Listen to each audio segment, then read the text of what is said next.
Listo. Ahora sí, siendo las 9 en punto, iniciamos con nuestro segundo webinar del año 2021, el cual tratará del diseño de estaciones de bombeo.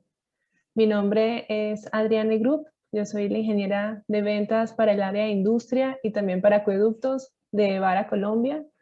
Bienvenidos a todos en nombre de Vara. Les cuento un poquito de mí para que me conozcan. Ya tengo alrededor de 10 años de experiencia, 6 de ellos específicamente en temas de bombeo, trabajando directamente con industrias y también con acueductos y en tratamiento de aguas. En la charla de hoy lo que hicimos fue recopilar información para el diseño de estaciones de bombeo. Tratamos de abarcar muchos temas, o sea, que sea algo que toque como varias cosas para ustedes, que sea bastante interesante. Y bueno, lo que ustedes necesiten profundizar, lo que quieran preguntar al final, también bienvenido. Y lo que podamos apoyarles a la orden.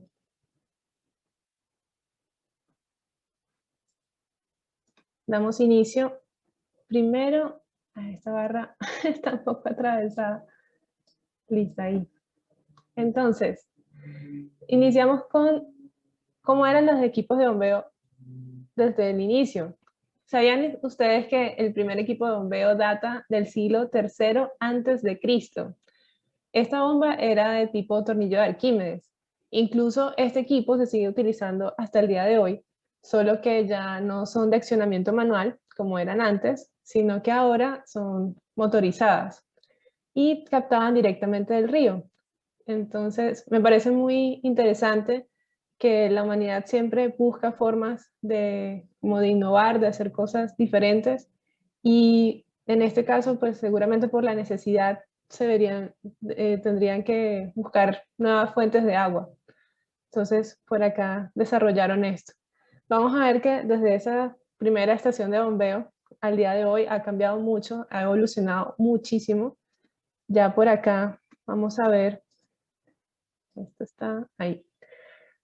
Vamos a ver que hay de todo. Está el tema de automatización bastante fuerte. También ya el tema de estaciones de bombeo de gran tamaño para aplicaciones tanto residenciales, municipales y también para industria, ya con aplicaciones puntuales como es refrigeración, calderas. Incluso ya es como pensando en macro de cómo va a ser el equipizaje, cómo va a ser el mantenimiento, si va a ser monitoreo remoto. Entonces, vamos a ver todo esto, cómo se ha desarrollado hasta el día de hoy. La agenda para hoy va a ser, iniciamos con el análisis de perfil de carga. Ahorita esto lo vamos a aterrizar todo como en un esquema que se vea un poco más didáctico. Vamos a ver que el análisis nos va a arrojar toda la información con la cual yo voy a trabajar el diseño de la estación de bombeo. Ya después de tener eso, pasamos con el diseño mecánico de equipos, porque ahí va un poquito como, ¿qué es primero si la gallina o el huevo? Porque tenemos que ver qué tenemos de espacio, características en nuestra estación y qué tipo de equipos vamos a colocar. O viceversa, si ya tenemos una estación existente y queremos modificarla, entonces tenemos que ver qué equipos se ajustan a las características de mi estación. Entonces van un poquito ahí como de la mano los dos. Luego pasamos a ver los accesorios en succión y descarga. Esto es súper importante, diseñarlos adecuadamente para prolongar la vida de la estación de bombeo y de los equipos. Luego vamos con las consideraciones de diseño para la instalación y desinstalación de los equipos y también para el mantenimiento. Luego veremos el comportamiento de bombas en paralelo. Esto es importante tenerlo en cuenta porque muchas veces, gracias al análisis de perfil de carga, nos arroja que la estación de bombeo debe trabajar con 2 o más bombas trabajando al tiempo. Entonces es importante analizar cómo se van a desempeñar ellas y qué consideraciones debo tener en cuenta para mi diseño. Luego vamos con las variaciones en la curva del sistema. Muchas veces hablamos de que la bomba debe ajustarse al sistema porque ya el punto de operación es la intersección entre las dos curvas. Sin embargo, muchas veces se nos pasa por alto las variaciones que puede tener el sistema y eso es importante porque va a afectar el desempeño de mi equipo. o de mis equipos. Luego pasamos a ver los fenómenos hidráulicos, enfocándonos en vórtices y tomas de aire. Esto afecta mucho el desempeño de los equipos. Y vamos a revisar el uso de baffles y cómo podemos colocar la obra civil para mejorar y solucionar esos fenómenos hidráulicos. Por último, vamos a ver el perfil corporativo de Vara. Por ahí, dame un momento que se abrió un micrófono. De pronto sí podemos, Eddie, si me ayudas porfa, a silenciar. Listo. Entonces les decía, vamos a aterrizar todas esas ideas a un esquema que nos va a ayudar a hacer un poco más didáctica.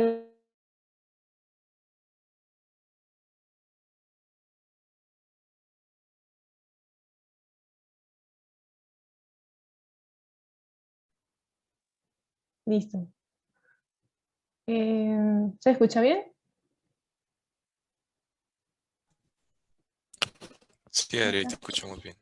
Listo, gracias. Ok, entonces, todos estos puntos vamos a aterrizarlo en este esquema. Iniciamos con perfil de carga, que sería este por acá. Después vamos a ver todas las variables que están enfocadas en la estación de bombeo.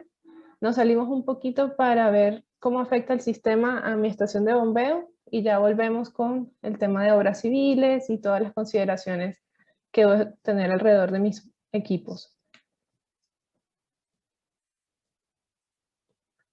Iniciamos entonces con el análisis del perfil de carga. Empecemos con qué es un perfil de carga, o también le llaman perfil de consumo. Es un monitoreo que yo realizo del caudal en función del tiempo. Ese caudal va a estar enfocado en una población objetivo o en un proceso de productivo objetivo. Y lo voy a monitorear durante un tiempo que me parezca adecuado hacerlo. Es decir, si yo sé que mi proceso tiene un cambio semanal, entonces es mejor hacer todo el monitoreo durante una semana. Sin embargo, si yo sé que tengo, digamos, variaciones durante el día, pero que solamente, o sea, son las mismas variaciones durante el día, todos los días, entonces puedo hacer el monitoreo solamente durante 24 horas. Y lo mismo, puede ser en un proceso o también puede ser un tema residencial. Puedo decir, sé que mi población hace, por ejemplo, que los fines de semana tienen un comportamiento distinto al resto de la semana. Entonces, ahí ya sé que tengo que monitorear toda la semana. O puedo también prolongar y decir un año, porque, por ejemplo, si sé que durante las vacaciones, vacaciones de los niños, entonces también hay un pico ahí de consumo, entonces es mejor monitorearlo durante un año y pues ya voy conociendo más a fondo el perfil de mi población. Entonces, lo que vamos a resolver son estas preguntas.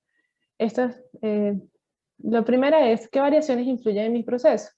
Entonces, como les mencionaba, primero tengo que conocer bien el proceso. Si no lo conozco bien, mi perfil de carga me va a ayudar a conocerlo un poquito mejor.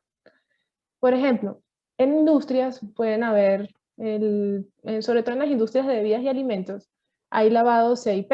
Entonces, durante el proceso tienen un consumo de agua definido, pero puede ser que durante el lavado cambia ese consumo de agua. Entonces, ese cambio lo tengo que registrar y conocer porque eso finalmente mi bomba lo tiene que vencer o lo tiene que poder suministrar. Lo mismo que les decía de la población. También yo tengo que conocer los hábitos de mi población. Si, por ejemplo, pues ellos, o sea, durante la mañana tienen un perfil, entonces se levantan todo el mundo a las 4 o 5 de la mañana, alistan, etcétera, entonces voy a presentar un pico. De pronto al mediodía, la gente cuando cocina, etcétera, hay otro pico. Y puede ser que por las noches o los fines de semana tenga también mayor consumo de agua. Entonces, todo esto lo voy a registrar. Por aquí, esto va enfocado en lo mismo, cuánto consume cada área. Entonces, cada área, si es una planta, entonces está el área de producción, el área de calderas, de pronto tengo como ciertas regiones de una bebida, otra, o un producto u otro producto. Entonces todo esto lo tengo que registrar. También esto me va a ayudar a determinar mis picos de consumo. Vamos a revisar en el gráfico que dependiendo de esos picos, también me va a decir cómo debo diseñar y el número de equipos de bombeo que voy a colocar. Y bueno, esto es lo que les mencionaba de cuántas bombas requiero para cubrir esa demanda. Entonces por acá está digamos, esta imagen que refleja varias torres de enfriamiento, entonces coloco el número de equipos dependiendo de la alimentación de cada torre de enfriamiento. Ahí, bueno, coloqué dos ejemplos comunes. El primero es el caso municipal.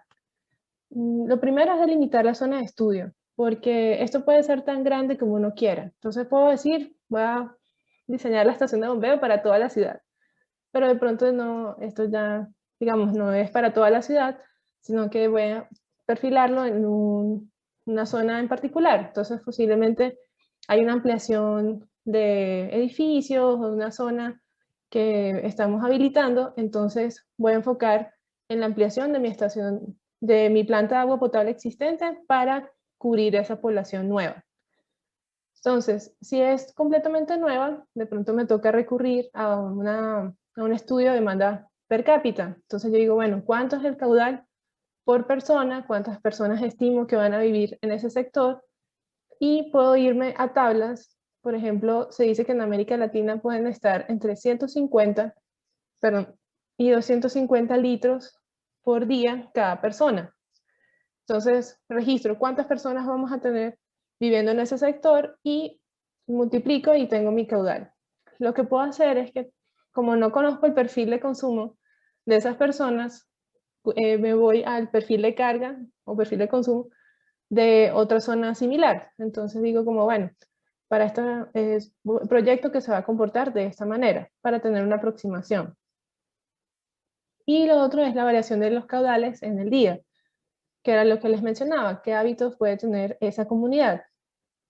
Entonces, eso me puedo basar en referencias de comunidades similares. Ahora nos vamos a otro ejemplo, que sería el caso industrial. Entonces, en ese caso, vamos a tener distintas áreas de producción. Por aquí coloqué el ejemplo de una empresa que tenga producción de bebidas. Entonces, puede ser que hay una línea de producción de jugos, otra línea que sea con una bebida de sábila, hay otra línea que es para agua embotellada.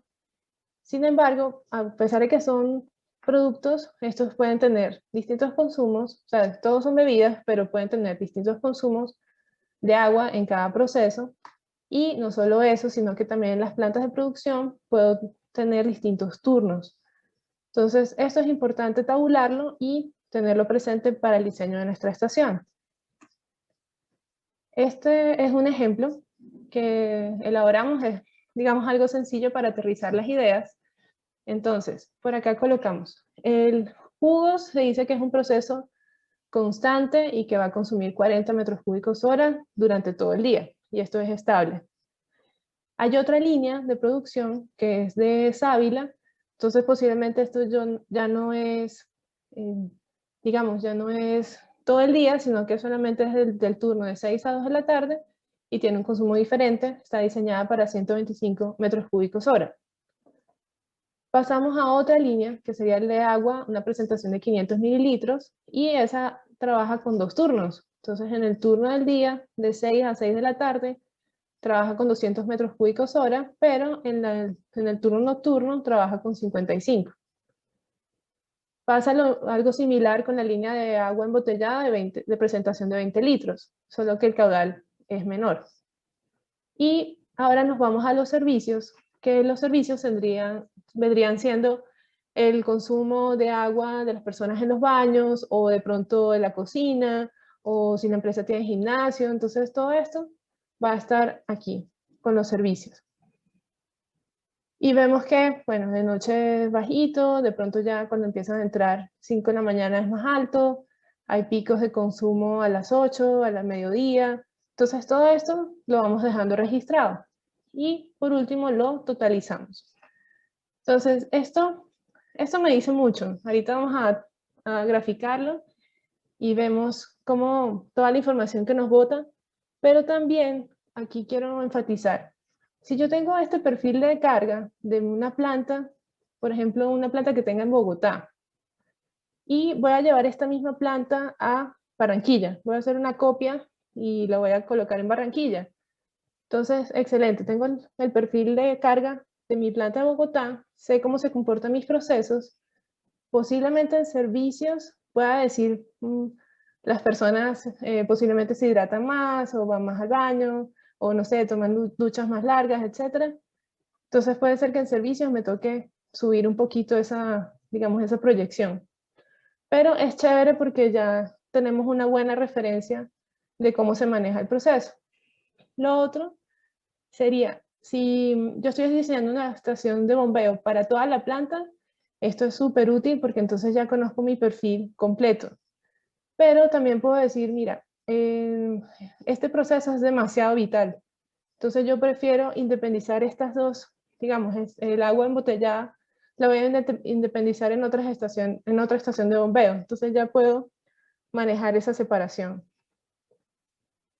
¿Cómo se ve esto? Cuando lo grafico, entonces va a ser la demanda, esto va a ser el caudal en el periodo de tiempo. Entonces, que si bueno, ahorita vemos el horario, entonces vemos de 6 de la mañana a 6 de la tarde, etcétera, o las horas que yo quiera graficar, versus el caudal durante ese momento. Y después lo puedo organizar diciendo como listo, estos son los que tienen más duración y así, para poder colocar el número de bombas adecuado. Entonces, ¿cómo queda mi ejemplo? Este queda, tenemos que los jugos tenían un perfil constante, no sé si se acuerdan, 40 metros cúbicos hora. Después teníamos una bebida de sábila que tenía una línea constante, pero era un solo, digamos, un solo turno. Después tenemos el agua en presentación de botellones, con digamos, dos variaciones. Lo mismo con el agua de 500 mililitros, que era un poco más alto. Y nuestros servicios, que están por acá, entonces aquí bajito durante la madrugada y durante la noche. Y durante el día tengo mis picos de consumo. Entonces, aquí tengo los, digamos, graficado individualmente, pero ya tengo mi total. Entonces, esto es súper importante porque si nos íbamos a la tabla y queremos revisar los picos máximos y mínimos de consumo, de pronto nos engañamos un poquito diciendo como no, entonces el consumo mínimo es 5 metros cúbicos hora y el máximo es 200. Pero fíjense que cuando yo sumo durante el día todos mis consumos, nunca mi planta solamente consume 5, sino que ya estamos por encima. Y lo otro es que no estamos, el máximo no sería 200 porque eso es una línea independiente, sino que ya el máximo serían 540. Entonces, eso es súper importante tenerlo presente. Entonces, aquí ya realmente el mínimo de la planta resulta en 125 metros cúbicos hora y el máximo resulta en 540. Entonces, esos son mis dos picos. ¿Listo? Ahora vamos a revisar cómo determinar el número de equipos. Hablamos de los costos de inversión versus gastos de operación. Esto es un ejercicio que es bastante interesante porque primero que cuando uno adquiere una bomba, y de pronto uno no tiene conciencia de esto, pero cuando uno compra una bomba, realmente lo que está pagando es el 15% del total del costo de su vida útil. Es decir, el 85% todavía está en lo que es el consumo de repuestos y sobre todo en consumo de energía. Entonces, por eso también es importante enfocarnos en una bomba eficiente desde el inicio. Entonces, bueno, este es un ejemplo teórico, pero nos dice, bueno, si se quiere un equipo para esos picos tan altos, posiblemente la bomba esté prendiendo y apagando a cada rato. Entonces, porque tengo un pico de consumo, lo cubro, apago, etc. Entonces no conviene porque ya los costos de operación son muy altos. Y a medida que subo el número de equipos, pues se dice que la operación baja porque entonces ya es más eficiente el consumo energético. Sin embargo, yo no no me puedo fijar como de la inversión o de la operación solita, sino que ya me tengo que fijar en lo que suman estas dos. Entonces digo, listo, mi costo total se va a ver algo así. Esto en el caso ideal, porque aquí sería como muy fácil decir como que, listo, entonces son 3 equipos. No siempre es como tan directo, pero nos ayuda mucho a tener esa referencia. Entonces, por acá está, eso es como un poquito ahí como inventado, pero es para orientar más o menos cómo quedaría nuestro ejemplo. Entonces, está basado en el número de bombas, más o menos cuánto costarían las bombas para ese caudal y esa potencia, y continuamos con cuáles serían los costos de operación. Entonces ya ahí están lo que hablábamos de consumibles, de costos de energía, etc. Entonces, finalmente los totalizamos. Estamos hablando aquí de millones de pesos. ¿Cómo se ve esto? Entonces decimos, listo, estos serían mis costos de inversión por los números de equipos. Y aquí baja el costo de la operación. Entonces, si yo sumo las dos cosas, mi costo total queda algo así. Entonces decimos como, bueno, aquí realmente queda muy similar la inversión total entre 3, 4 y 5 equipos. Entonces, entre gastar 400 millones de pesos para mi estación de bombeo o gastar 550, pues me inclino por gastar los 400, ¿no? Entonces, aquí la decisión sería colocar 3 equipos. Entonces, si decido colocar 3 equipos, aquí me va a quedar que cada uno va a hacer 180 metros cúbicos hora, con 2, 360 y finalmente 3 con 540, lo cual cubre, digamos, de una forma balanceada mi perfil de carga. Entonces, listo. Ahí ya cerramos el capítulo de perfil de carga. Nos quedamos con que eran 3 equipos. Y ahora nos vamos a ver el diseño mecánico de equipos y por qué es importante tenerlos presentes para cada tipo de estación de bombeo. En equipos de bombeo hay muchísimos, ya hablamos, o sea, podemos hablar de tipos, los más comunes de pronto son las bombas centrífugas y las bombas axiales. Aquí hemos colocado unas terceras, que es una combinación, que son las bombas de compuerta, que queremos también colocar como una innovación para el tema de diseño de estaciones de bombeo. Entonces, bombas centrífugas superficiales pueden ser como esta, que son, por ejemplo, en modelos 3M o GS, que serían los de eje libre. Las sumergibles, por ejemplo, modelos DW. Hay otras sumergibles que son multietapa y ya son para pozo profundo. Y también hay bombas axiales que nos ayudan a hacer con bajas presiones pero altos caudales. Y por último, las bombas de compuerta, que es una combinación entre compuertas con equipos de bombeo en la parte interior, que nos parece muy interesante que conozcan. En la parte de diseño mecánico nos hacemos las siguientes preguntas. Primero, ¿dónde van a estar ubicadas la succión y la descarga? Esto es importante porque depende de mi estación de bombeo, si va a ser de un tanque, si mi captación es de un río, o cómo voy a, digamos, cómo tengo que orientar esa entrada, esa succión y esa descarga del equipo de bombeo. Lo segundo es el NPCH disponible versus el requerido. Ahí, un poquito más adelante vamos a hacer un repaso de lo que es el NPCH disponible.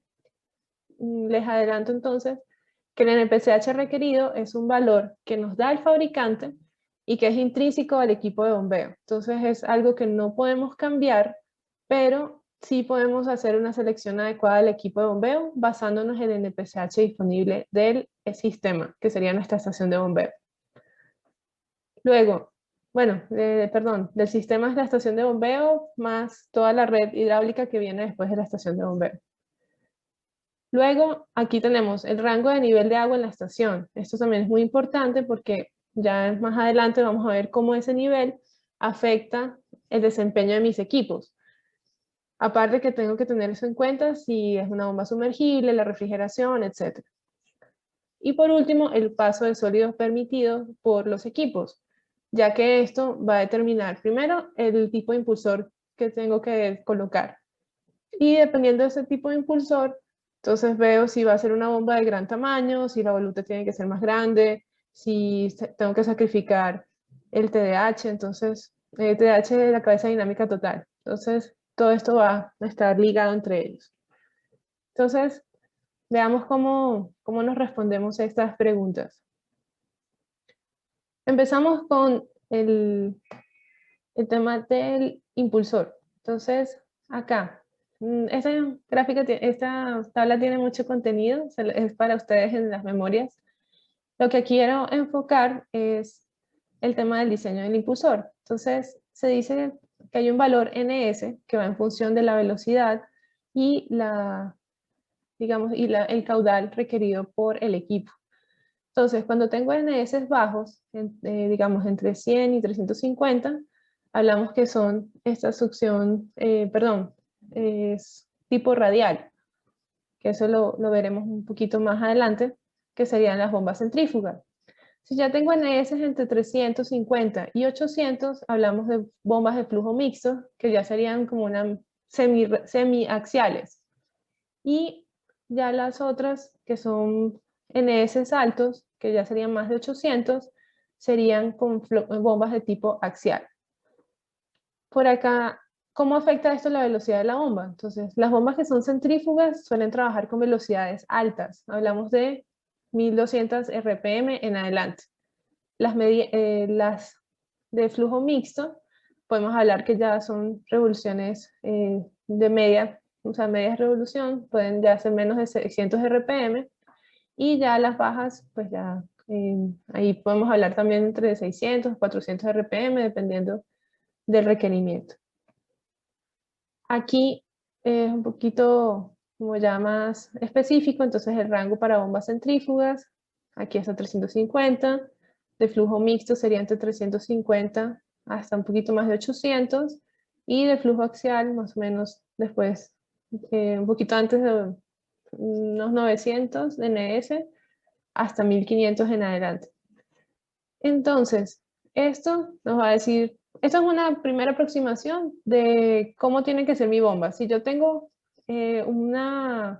digamos, un caudal alto y baja cabeza, entonces aquí puedo decir que el NS me va a dar bastante alto y me voy con una bomba tipo axial. Pero si yo veo que es una presión alta y un caudal un poco más bajo, entonces ya puedo decir que seguramente me va a arrojar una bomba de tipo centrífugo. Listo, entonces eso en cuanto a la selección entre bomba centrífuga, mixta o tipo axial. Ahora vamos con los tipos de impulsores. Esto es súper importante porque primero tengo que definir qué paso de sólidos va a tener mi equipo. Entonces, esto va también a estar ligado de mi estación de bombeo, si yo voy a colocar mi rejilla de sólidos antes de la bomba o después de la bomba. O de pronto voy a colocar una de sólidos gruesos antes de la bomba y otra de sólidos finos después de la bomba, etc. Lo que sí es que esto va a definir qué impulsor debo asignarle a mi equipo de bombeo. Y esto, aunque no parezca, entonces también va a influir en el tamaño del equipo. Porque si yo coloco un equipo con impulsor abierto, la voluta va a ser más grande, y pues todo esto hace que mi estación de bombeo sea más grande también. Pero si ya es un equipo de impulsor cerrado, ya incluso la voluta es un poco más pequeña. En muchos casos, no en todos, pero sí. Entonces, esto va intrínsecamente ligado. El paso de sólidos, cuando se requiere bajo, entonces puedo dar bombas con con cabezas dinámicas altas. Y a medida que requiero más paso de sólidos, sacrifico la cabeza dinámica total. Eso en cuanto al tipo de impulsor. Ahora veamos digamos, la ubicación de la succión y descarga. Entonces, en bombas de tipo succión final, hablamos que son centrífugas, y estas son de tipo radial. Entonces, succiona radial y descarga axial. ¿Listo? Ahora, con bombas de carcasa partida, nos pasa que son tipo lineal. Entonces, la succión y la descarga están casi alineadas con el eje de la bomba. Entonces, todo eso lo tengo que tener en cuenta también para cómo voy a diseñar el tema de accesorios, etc. Ahora veamos con las bombas sumergibles. Las bombas sumergibles también se comportan como las bombas centrífugas, solo que succionan por la parte inferior y descargan por la parte lateral. Entonces es como si volteáramos la bomba a succión final. ¿Listo?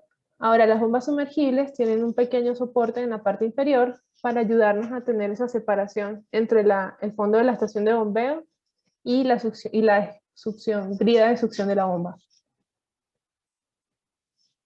Por acá también las bombas sumergibles, ¿en qué aplicaciones las tenemos en cuenta? Muchas veces en los efluentes, cuando son industriales o municipales, todo lo que es alcantarillado y aguas negras, y cuando necesitamos drenaje, de pronto tenemos algún patio, sí, patio de descarga de vehículos, etc. Entonces buscamos el drenaje.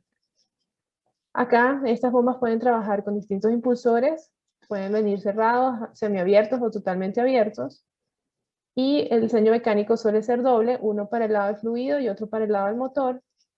Luego tenemos cables que son diseñados para ser protegidos contra entrada de agua y aislamientos de motores clase F y clase H. Esas clases van asociadas a la temperatura de trabajo del motor y eso va a determinar para el fabricante, o sea, el fabricante nos va a decir, mi bomba no puede trabajar por menos de tanto en sumergencia. Entonces, tengo que tener en cuenta eso para que mi nivel mínimo de la estación de bombeo sea compatible con esa exigencia. ¿Listo? Entonces, de pronto un motor clase H me permite bajar un poquito más la sumergencia, cosas así. Entonces, eso hay que consultarlo con el fabricante. Por acá, para adentrarnos un poquito en detalle, cómo se comportan las bombas centrífugas por la parte interior. Ingresa el agua por la brida de succión. Ya aquí se ven dos, es la entrada de los álabes. Ya después hay una aceleración en los álabes. Luego pasa hacia la carcasa de la bomba y finalmente sale por la brida de succión. Si vemos esto digamos, en diseño, vemos que en la carcasa es donde va a estar la velocidad más alta, digamos, en el borde de la carcasa, y en los álabes ya va a ser más en el centro de los álabes. Aquí algo que también tenemos que tomar en cuenta para el diseño del mecánico de los equipos. La velocidad que yo le asigne a la bomba va a determinar el tamaño del equipo. Entonces, primero que los tamaños de equipos de bombas de 3500 RPM son menores, o sea, son más pequeños que las bombas de 1800 RPM. Y no solamente en tamaño, sino que también la curva de desempeño es diferente. Y en los valores, por ejemplo, en NPCH también son diferentes. Entonces quería ilustrar este ejemplo. Aquí lo hice digamos, para el ejemplo que hicimos de la planta de bebidas y alimentos, que eran 180 metros cúbicos hora, a 50 psi, que son 35 metros, que es una presión más o menos común en plantas.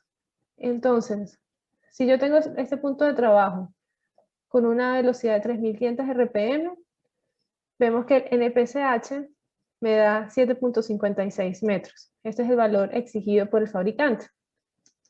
Ahora, si yo busco la bomba para una velocidad de 1800 RPM, fíjense que el NPCH del equipo baja considerablemente. Ahora me exige 4.35 metros. Entonces, en estaciones de bombeo donde yo tenga condiciones comprometedoras para el NPCH, es decir, que tenga alta temperatura, ahorita vamos a ver eso en detalle, pero alta temperatura o bajo nivel de trabajo de agua o una succión negativa, entonces es mejor buscar un diseño, o sea, del equipo, asignarle una velocidad baja. Aquí se le asignó 1800, pero también se le puede asignar 1200 o 900 RPM, dependiendo de lo que estemos buscando. Entonces eso ya en cuanto a bombas centrífugas. Ahora vamos a las bombas axiales. Bombas axiales nos hablan de equipos en el cual la succión y la descarga van en sentido axial. Es decir, ingresan por la parte inferior y van hacia arriba. O sea, van siguiendo ese cilindro en el cual está contenido los impulsores. Entonces pueden haber bombas multietapa como estas, o también hay bombas que tienen una sola etapa, que sería la etapa inferior y ya. Entonces por acá una comparación. Bombas radiales son las que hablábamos anteriormente, que son las bombas centrífugas.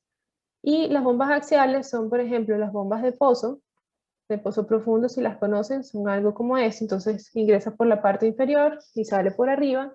O también se habla de semiaxiales, que pueden ser estas, o sea, que también siguen el sentido del flujo cilíndrico, solamente que el impulsor no es, digamos, completamente axial, sino que está como un poquito, si lo ven ahí, como una forma un poquito cónica. Entonces se habla de bombas radiales, que son las centrífugas, cuando necesitamos presiones mayores. Y ya cuando necesitamos más bien enfocarnos en caudal, pues vamos con bombas de tipo axial. Ahora, una pequeña comparación para tener en cuenta. Cuando hablamos de bombas de pozo profundo, que serían estas, y bombas de tipo axial, que serían estas. ¿Listo? Entonces, cuando vamos a eso, nos podemos encontrar con seleccionar cuál de los dos tipos para una estación de bombeo determinada. Entonces tenemos que fijarnos qué tenemos y qué deberíamos colocar. Si tenemos una estación de bombeo pequeña o poco espacio, entonces hablamos de que las bombas de pozo profundo ocupan menos espacio. Entonces ya serían como algo como esto. Entonces es una camisa más pequeña, pero también estas bombas de pozo pueden requerir altas velocidades, que hablamos de 1800 o hasta 3500. En cambio las de eje vertical ya hablamos que pueden ser de 900, 1200, entonces ya incluso se vuelven más anchas. Entonces, eso hay que tenerlo en cuenta para ver cuál nos conviene. Ojo que si tenemos NPCH disponibles bajos, entonces es también recomendado irnos con eje vertical, porque el eje vertical nos exige menos NPCH requeridos.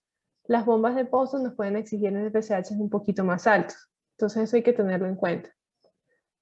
Luego, la instalación puede ser más sencilla y rápida, como bombas de pozo profundo, porque entonces se diseña la camisa del pozo y se ingresa a la bomba. Ahí puede ser con manguera, si es con manguera es súper rápido. Pero si tenemos bombas de tipo vertical, entonces ahí hay que hacer un ensamble intermedio, entonces están el número de secciones que tenga la bomba hasta llegar al nivel del pozo. Y bueno, otra cosa que tener en cuenta, aquí el vandalismo, pues lamentablemente algo que tener en cuenta. Entonces, si mi estación de bombeo está en un sitio seguro o sabemos que va a tener una vigilancia adecuada, pues podemos dejar una bomba que tenga motor expuesto. Pero si la estación no cuenta con esto, entonces es mejor dejar algo como bastante discreto, entonces podemos irnos con algo como esto. Por último, la lubricación. Las bombas de pozo profundo suelen ser lubricadas con agua y con glicol, pero en bombas de tipo eje vertical, la mayoría tienen lubricación por grasa. Esto también hay una regulación, entonces es importante tenerlo en cuenta porque ahí sí va a estar cerca de acuíferos, etcétera. Entonces, mejor considerar bombas que sean lubricadas por agua y glicol. Listo, entonces ya hicimos ese comparativo y nos toca revisar qué nos conviene en nuestros casos. Ahora vamos con las bombas tipo compuerta que queremos mostrarles. Estas bombas compuerta, vamos a revisar qué es lo tradicional en una estación de bombeo para control de inundaciones. Esto se utiliza muchísimo en distritos de riego o en zonas que están aledañas a ríos. Entonces, ¿qué pasa? Tenemos nuestro río, que nuestro río va a cambiar durante el año. Entonces está la época de invierno y está la época de verano. Cuando tenemos un canal de desagüe hacia el río, ahorita vamos a ver como el esquema de verano e invierno. Pero lo normal es que el canal entonces esté un poquito más alto que el río y desagua naturalmente. Esto, perfecto. Pero cuando el río se crece, hay que tener cuidado porque ya se nos puede volver por el canal. Entonces ahí es cuando implementan el uso de la compuerta para evitar esto. ¿Qué sucede? mi canal igual necesita evacuar el río. Entonces, cuando el río se sube, lo que hago es desviar el agua hacia una estación de bombeo, coloco una rejilla para evitar cualquier, digamos, cualquier cosa que pueda atascar la bomba y que las bombas se encarguen de desplazar el agua hacia el río. Entonces, esa es una estación de bombeo normal para el tema de inundaciones. Cuando coloco unas bombas de compuerta, me estoy ahorrando toda esta obra civil. Entonces ya no estoy desviando digamos, el agua hacia una estación de bombeo, sino que ya lo que hago es asignar las bombas dentro de las compuertas y es muchísimo más práctico porque ya solamente me encargo de construir un canal. Entonces, ya por el tema de obra civil me ahorro tiempo y espacio. Entonces, esto ya sería la optimización. Esto lo trabajaron en Nevada, Vietnam. ¿Y en qué consiste?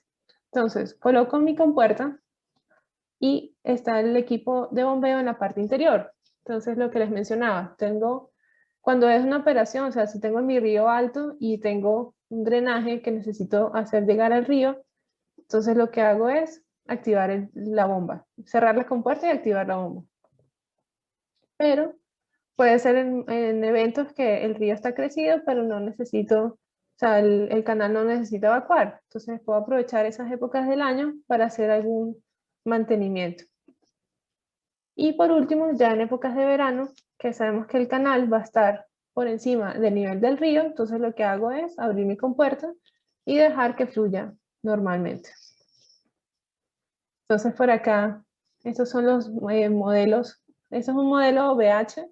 Esto es una bomba sumergible tipo barril. Entonces, digamos, está dentro de una compuerta. Se instaló para hacer ahí en el canal y se ve algo así. Entonces ya este es el lado del río y ya esto es bombeando. Entonces sale hacia hacia el lado del río. Entonces esto pues, nos parece algo interesante para que conozcan y se ha tomado en cuenta en los diseños, de pronto como abrir un poquito la perspectiva de ese tema, de ese diseño tradicional e irnos ya como con avances, ¿no? Que se han implementado en otras partes. Ahora, seguimos con los accesorios. Toda estación de bombeo debe tener en cuenta accesorios para la succión y la descarga. Y estos deben ser adecuados para el tipo de agua que estamos manejando y para la aplicación. Vamos con bombas superficiales. Entonces tenemos accesorios en la succión. Primero, una válvula de corte. Esto es necesario para mantenimiento. Lo segundo es un filtro en Y. Entonces, el filtro nos dice cuándo el fluido, ese filtro debe ser incluido cuando el fluido tenga partículas. Si es agua potable, de verdad lo recomendado es que no lo coloquen. Muchas veces lo hacen por costumbre, pero lo que hace el filtro en Y es restarle energía, o sea, es restarle capacidad a la bomba. Entonces lo mejor es incluirlo solamente cuando es necesario.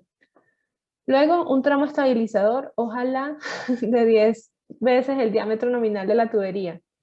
Es decir, si mi tubería de succión es de 3 pulgadas, que el tramo sea más o menos de unas 30 pulgadas. Y esto nos ayudará a que la bomba, que el caudal llegue sanamente a la bomba hacia un flujo laminar y que ella trabaje adecuadamente. Luego, se recomienda una reducción excéntrica, que sería algo como esto, que tiene una barriguita, y eso se colocaría hacia el lado de abajo. Eso nos ayuda a eliminar bolsas de aire que puedan quedar en la tubería. Y esas bolsas de aire vamos a ver que son muy perjudiciales.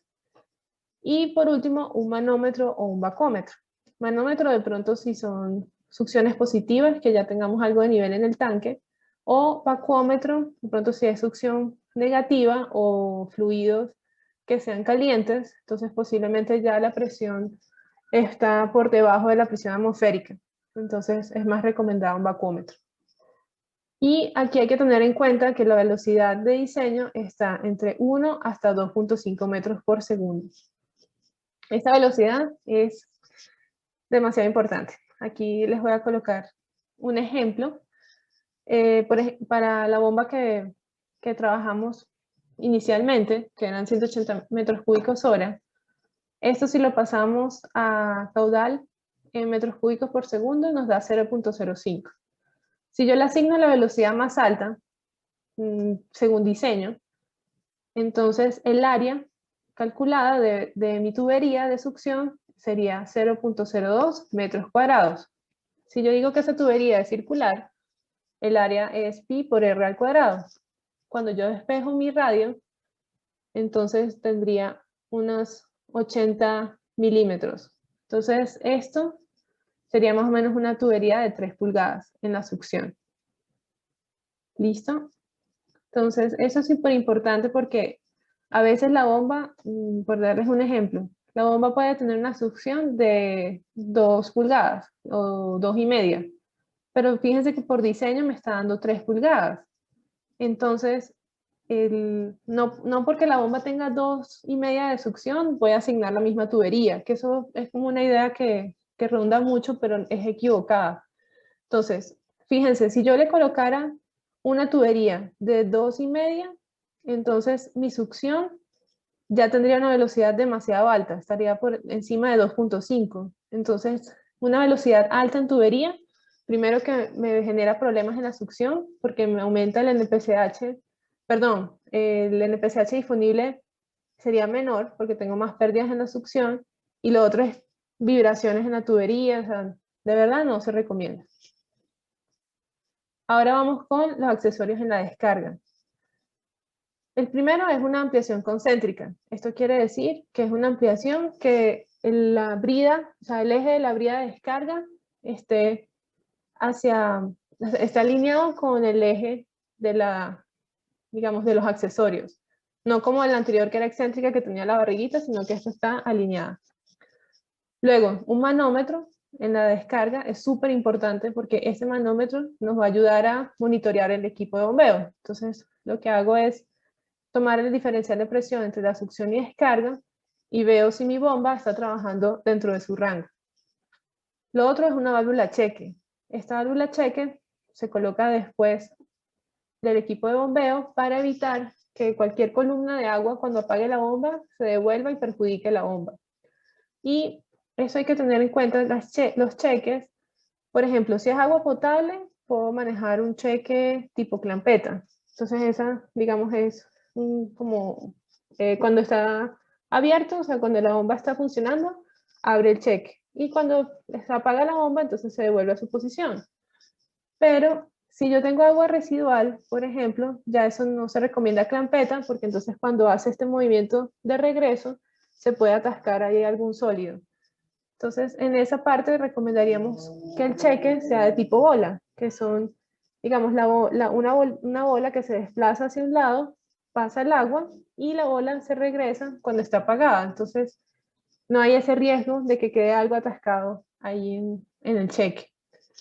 Luego tenemos la válvula de corte, también para temas de mantenimiento, pero hay que tener cuidado porque a veces esa válvula en la descarga la utilizamos como reguladora de flujo. Y esto es, o sea, hay que tener en cuenta que muchas veces se diseña por encima, se les colocan como factores como de por si acaso, algún colchoncito, etc. Y la bomba a veces queda sobrada en presión, perdón, en caudal. Entonces mucha gente recurre a esa válvula para cerrarla parcialmente y ajustar el equipo de bombeo.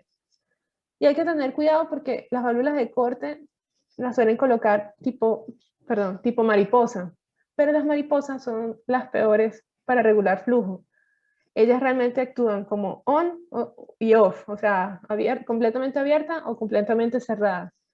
Si uno las coloca ahí como mitad, mitad, entonces lo que hace la válvula mariposa por dentro es hacer esto.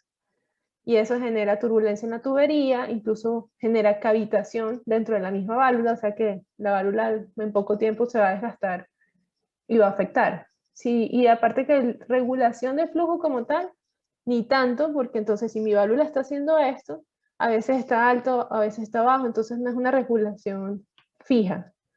Entonces en ese caso, si sospecho que la bomba puede quedar sobrada o quiero tener una precisión, es mejor asignar una válvula tipo con puerta o tipo con puerta o tipo globo. ¿Listo? Y por último está la junta expansiva, que es esta, que también le llaman borracha, ahí en los bajos fondos. Y esto nos va a ayudar, digamos, a absorber cualquier vibración que se pueda presentar en la tubería, pero mucha gente la utiliza para, digamos, para corregir como cierta desviación entre la descarga de la bomba y el resto de la tubería. Claro que no hay que abusar, pero es algo que pues, se puede apoyar. Y aquí hay que tener en cuenta que la velocidad en la descarga de la bomba se sugiere que esté entre 3 a 5 metros por segundo. Entonces, haciendo el mismo ejercicio que hicimos anteriormente, vemos que aquí, bueno, le asignamos una velocidad alta que sería 5 metros por segundo y el diámetro de tubería nos da que entre 60 milímetros, que sería más o menos unas 2 pulgadas y media. ¿Esto qué nos dice? Entonces, primero, que por eso es que las descargas normalmente son más pequeñas que la succión, porque trabajan con velocidades de tubería más altas. Y lo otro es, si mi bomba tiene una descarga de 2 pulgadas, no por eso le voy a asignar el mismo diámetro de tubería. Voy a irme con el parámetro de diseño, que ya 5 metros por segundo es el más alto, porque podría diseñarlo en 3, entonces de pronto ahí toda la tubería me da más grande, pero las pérdidas son menores. Entonces ya la cabeza de mi bomba es menor y la potencia consumida también es más baja. Pero ahí depende también de mis costos de inversión. Ahora veremos las consideraciones de diseño para instalación y desinstalación. Entonces, ya hablamos de consideraciones mecánicas de los equipos, de los accesorios. Esto ahora es importante tenerlo en cuenta porque tengo que ver cómo voy a hacer, cómo voy a instalar mi equipo, qué consideraciones si en algún evento tengo que desinstalarlo y ya también ir viendo los temas para mantenimiento. Entonces, para las bombas superficiales, hablamos que la base, ojalá, tuviera 70 centímetros de vía libre en los lados. Bueno, esto para cualquier labor de mantenimiento, entonces que pueda ingresar una persona, agacharse, manipular en herramientas, extraer un motor, acceder al impulsor, etc. Entonces estas son las medidas recomendadas. Por supuesto, una base nivelada y colocar unos puntos de anclaje adecuados para que la bomba no, o sea, digamos que la vibración sea lo menor posible. Y lo otro es colocar soportes de tubería. Eso es súper importante y he visto tantos casos que los omiten. Y entonces, los omiten y la bomba termina haciendo la labor del soporte de la tubería. Y eso es gravísimo porque realmente la carcasa de la bomba, como vimos, está diseñada para otras cosas, que es más para la presión interna del fluido. Y ya para, pues digamos, todo el tema de la velocidad interna y de una eficiencia hidráulica adecuada, etc. No está diseñada para tener una fuerza encima o en la parte o radial. Entonces, ¿qué termina ocurriendo? Esto. Tenemos grietas en las bombas y esto es súper común. Y esto si hemos visto ese problema, podemos ver que entonces puede pasar algo con el soporte de tubería. ¿Listo? Por acá, un poco de los accesorios cuando son succión positiva, que son los que vimos anteriormente. Pero lo que quiero recalcar es esto cuando están con succión negativa. Entonces, aquí lo que cambia es que en la succión negativa, primero tengo que colocar una válvula de pie. Y con esto voy a ayudar a la bomba a mantener un cebado adecuado entre la succión y la descarga. Y también debo tener en cuenta aquí, tener algún niplecito para añadir, digamos, cebar el agua cuando sea necesario. Si de pronto voy a hacer un mantenimiento a la bomba y se descebó la tubería de succión, entonces tenga algún dispositivo para volver a cebarla. Luego, otras consideraciones para la instalación y desinstalación. Tengo que revisar cómo van a estar las dimensiones de mi cuarto. Entonces, a veces tenemos cuartos de bombeo estrechos o limitados y tenemos que tener en cuenta tanto las dimensiones, o sea, si vamos a tener el ingreso por la parte superior o por un lado, y cómo van a ser las maniobras dentro de mi estación de bombeo. Y esto para todo, tanto para la instalación o si en algún momento voy a tener que desinstalar para dentro de 15 años cambiar los equipos, también tengo que pensar o sea, qué previsiones tengo que hacer desde el diseño. Entonces, eso, digamos, es algo que tenemos que tener muy en cuenta. Entonces, por acá vemos, por ejemplo, dejarles unas ventanas. Aquí está, esto es una bomba de tipo axial.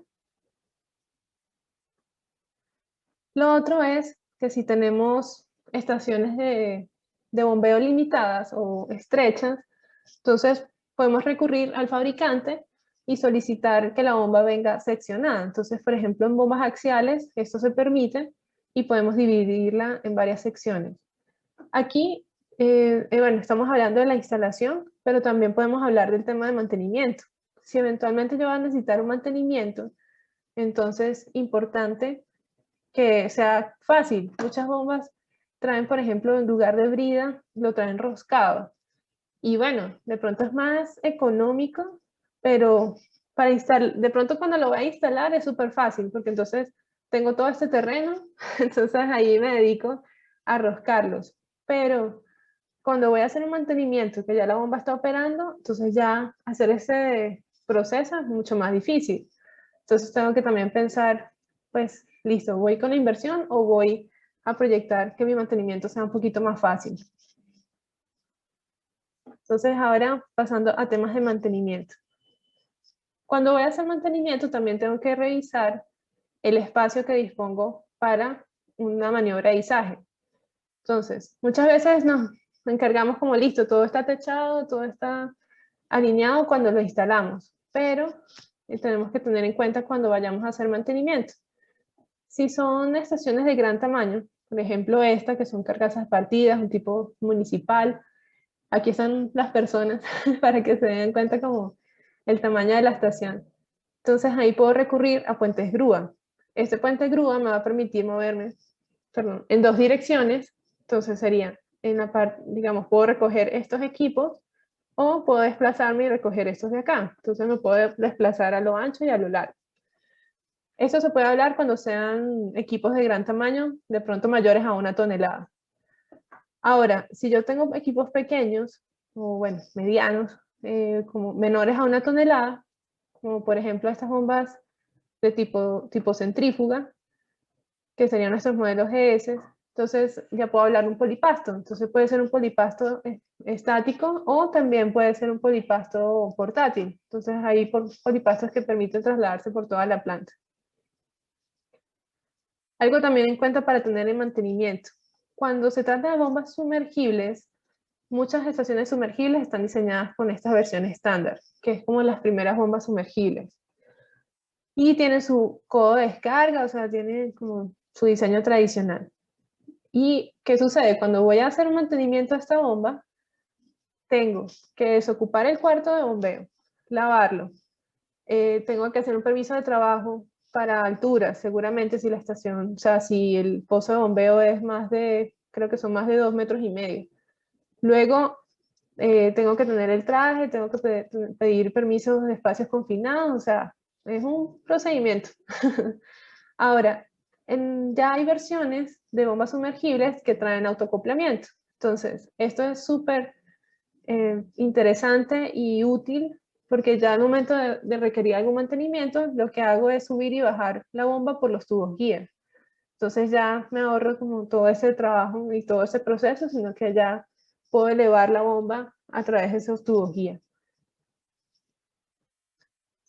Ahora, cuando hablamos de bombas axiales, también quiero aquí hacer énfasis en que uno puede pensar en la selección de los equipos desde el mantenimiento.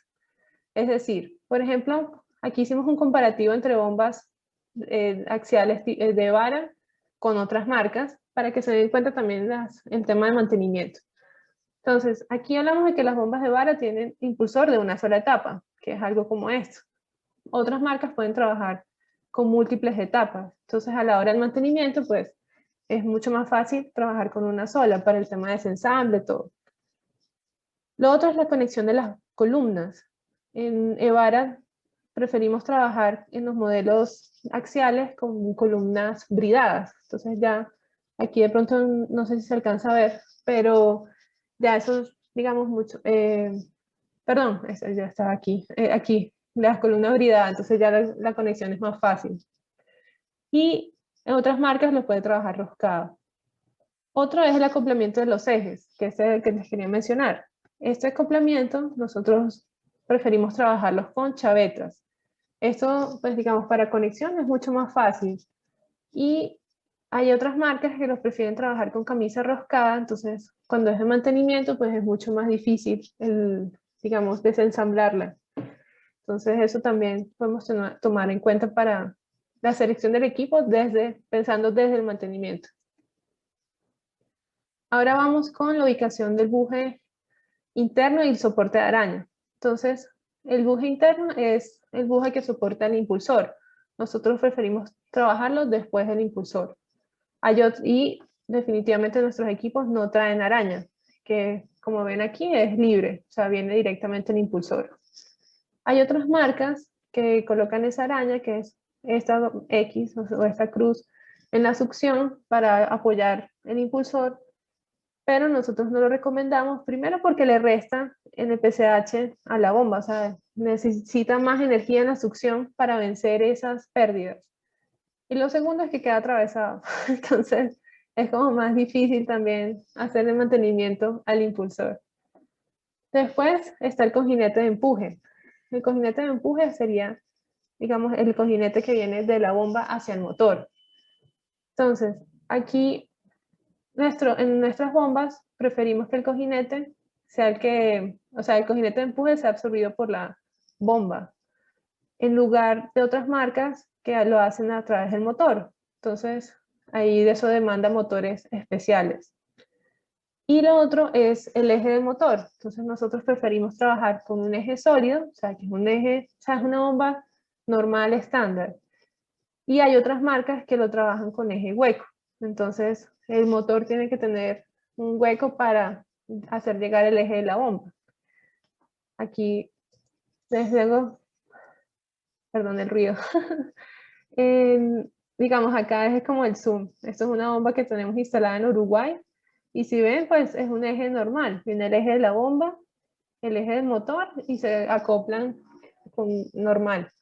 Entonces ya ahí todo el empuje y eso, pues ya lo maneja la acople. Y es mucho más sencillo pues trabajar con motores estándares.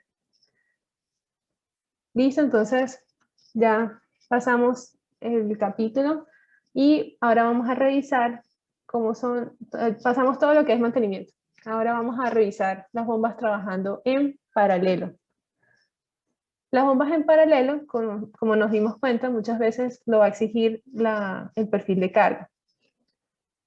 ¿Qué hacen las bombas en paralelo? Lo que hacen es duplicar o multiplicar el flujo y manteniendo la misma altura o la misma cabeza dinámica total.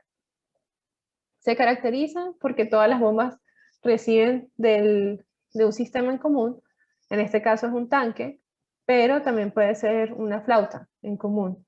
Y descargan el líquido al mismo sistema, entonces aquí tienen una flauta de descarga común. ¿Listo? Entonces, si nos vamos a un esquema, por ejemplo, aquí serían bombas tipo turbina. Entonces, tenemos 3 bombas en paralelo y se dejó una en stand-by. ¿Cómo se ve esto en curva teórica de la bomba versus curva del sistema? Recordemos que la curva del sistema pues arranca en el nivel de agua. Entonces, el nivel de agua que está por encima de la brida de succión. Y va a cruzarse con las bombas trabajando en paralelo. Entonces vamos primero con las bombas. Esta es mi curva de bomba normal, la que me dio el fabricante. Entonces si voy a reproducir las curvas con 2 o 3 bombas, lo que hago es sumar el caudal y mantengo la misma altura de descarga. Entonces se ve algo así. Pero algo que tenemos que tener en cuenta es que la descarga de la bomba, entonces listo, mi altura arranca con el nivel del agua y va creciendo porque el sistema me exige más, digamos, más cabeza en función del caudal. Entonces, mientras más caudal tengo, más vibraciones tiene la tubería, más fricción exige las válvulas, los accesorios, las T, todo. Entonces, por eso va en aumento. Y donde se cruza la bomba con la curva del sistema es mi punto de operación. Entonces, listo, aquí tengo una sola bomba. Pero Cuando ya necesito el doble de caudal, o sea, necesito más caudal, yo entonces activo la segunda bomba. Aquí algo que quiero que tengan presente es que no necesariamente se duplica, o sea, no es exactamente el doble, porque aquí la curva del sistema se empina. Entonces, cuando yo tengo dos, o sea, yo tengo un caudal, por ejemplo, tengo una tubería de 6 pulgadas y tengo un caudal determinado, pero si yo hago, y ahí está sobrado y la velocidad está bajita y todo, pero yo duplico el caudal, inmediatamente la tubería del sistema hay más vibración, más fricción, entonces la curva del sistema cambia. Y en ese cambio, entonces ya no me va a botar el doble, que serían 88, sino que ya me bota ahora, por ejemplo, 80 metros cúbicos minuto. Y lo mismo, entonces acá, cuando voy a una tercera bomba, entonces no me da exactamente el triple, me va a dar menos. Entonces eso nos hace repensar si realmente con ese ejemplo que habíamos determinado 3 bombas, cada una de 180, entonces mejor no de 180, mejor dejamos un poquito más, de manera que cuando sean las 3 bombas sí nos den 540, pero entonces cuando sean menos caudal de pronto nos da un poquito más. Entonces para que cuando sean las 3 al tiempo sí nos dé de verdad los 540. Ahora, ventajas. Cuando trabajamos bombas en paralelo, se optimiza el consumo de energía, como vimos en los gráficos de operación. Y lo otro es el aumento de confiabilidad en el sistema. Entonces ya podemos contar con un kit de repuesto para todas las bombas, cosas así. O tener una bomba en stand-by de menor tamaño. ¿Cuáles son las desventajas? Primero que se requiere más espacio sí o sí. Entonces ya duplica el espacio y también todo, ¿no? O sea, cada válvula, si tiene filtros, si tiene pues todos los transmisores de presión, etcétera, pues hay que multiplicarlo. Entonces se multiplica el costo tanto de montaje hidráulico como toda la parte eléctrica, los contactores, todo el tablero, los variadores, etcétera. Y ahora vamos a revisar las variaciones en la curva del sistema. Entonces, yo les había mencionado que el sistema, pues, el sistema es lo que exige la bomba. Entonces, uno habla del sistema como algo que está externo a ella. Pero aquí les pongo un cuadrito porque también lo externo puede estar dentro de la estación de bombeo. En este caso, el nivel del tanque. Entonces, por eso les puse este cuadrito extra. Algo que tenemos que tener en cuenta es la influencia del nivel del tanque sobre la bomba. Y de esto no se habla mucho y realmente sí es muy importante porque normalmente se diseña para los casos críticos. Siempre nos vamos como, no, ¿cuál es el nivel más bajo del tanque? ¿O cuál es el nivel crítico y tal? Pero nunca hablamos de qué pasa si el nivel es alto, o sea, o tengo un nivel adecuado o tengo mi tanque lleno. Entonces todo el mundo como que piensa que la bomba va a trabajar sobrada. Entonces esto cambia en la función de mi bomba. Entonces quiero enfatizar cómo cambia. Si yo diseño digamos, una cabeza de la bomba determinada, entonces digo aquí como unos 22 metros, entonces listo, yo 35 a 22 metros. Pero si no me fijo cómo cambia el nivel del tanque, y digo como, bueno, pues sabes que este nivel máximo puede llegar a 15 metros, entonces ya la bomba no me va a trabajar con 35, perdón, ya dije 35, aquí es 38. Entonces ya la bomba no me va a dar 38, sino que ahora me da 35.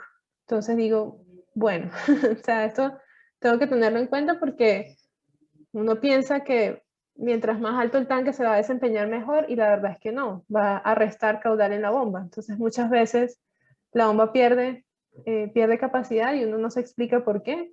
Esto puede ser una de las razones. Entonces, si mi proceso es muy sensible al caudal, entonces, por ejemplo, un proceso de refrigeración o de calderas, entonces hay que tener esto muy en cuenta. Ahora, quiero hablarles de NPCH. Hablamos siempre del NPCH requerido y tal, que es el que exige la bomba, pero hablemos del NPCH disponible porque eso también va a afectar la estación de bombeo. la va a afectar y la tenemos que tomar en cuenta para el diseño. El pH disponible es la energía que el sistema le puede entregar a la bomba en la succión. Entonces, yo como diseñador tengo que encargarme y asegurar que el disponible va a ser por encima del requerido por la bomba. Y ojalá 0.5 metros o más de 1 metro de cabeza. Entonces, esto es súper importante asegurarlo. En el pH disponible hablábamos de que es la energía que le ofrece el sistema a la bomba y va a depender de varias variables. Sí, variables como temperatura, el tipo de fluido y la densidad del fluido. Si vemos la fórmula del pH disponible, aquí tenemos la presión de succión en la entrada de la bomba. Esto va a ser, por ejemplo, si tengo un tanque presurizado, un tanque de condensados, por ejemplo, o si ya es un tanque al aire libre, entonces hablamos de la presión atmosférica.